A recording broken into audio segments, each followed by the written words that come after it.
Florida residents are already lining up for gas and other supplies. Mandatory evacuations of some barrier islands will start later today. Hurricane watches and warnings have been issued along the coast. President Obama postponed a campaign stop to the state. He will visit FEMA's headquarters instead.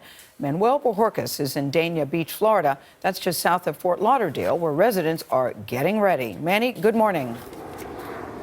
Good morning. The U.S. has not had a landfall from a Category 3 or greater hurricane since Wilma hit Florida in 2005. Now this state is preparing and closely watching a forecast which threatens to put Hurricane Matthew in its path.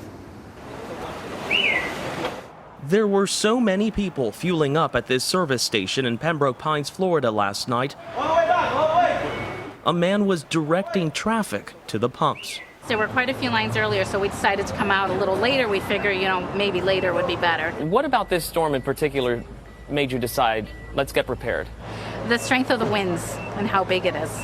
Been through Wilma and Katrina and pretty much, see what devastation it can cause, so not taking any chances. In addition to buying bottled water and batteries, people in South Florida waited in long lines to refill propane gas canisters and loaded up sheets of plywood. We have to prepare for a direct hit on the Florida coast.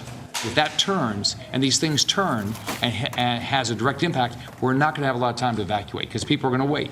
States of emergency have been declared across Florida, parts of Georgia, and North Carolina, and in all of South Carolina, where Governor Nikki Haley is ordering more than 1 million people to move inland. Our goal is to make sure that you basically get 100 miles away from the coast. And like South Carolina's governor, Florida Governor Rick Scott has activated the National Guard. 200 members were in place yesterday. An additional 300 are expected to join them in staging across the state today. Charlie? Thanks, Manuel.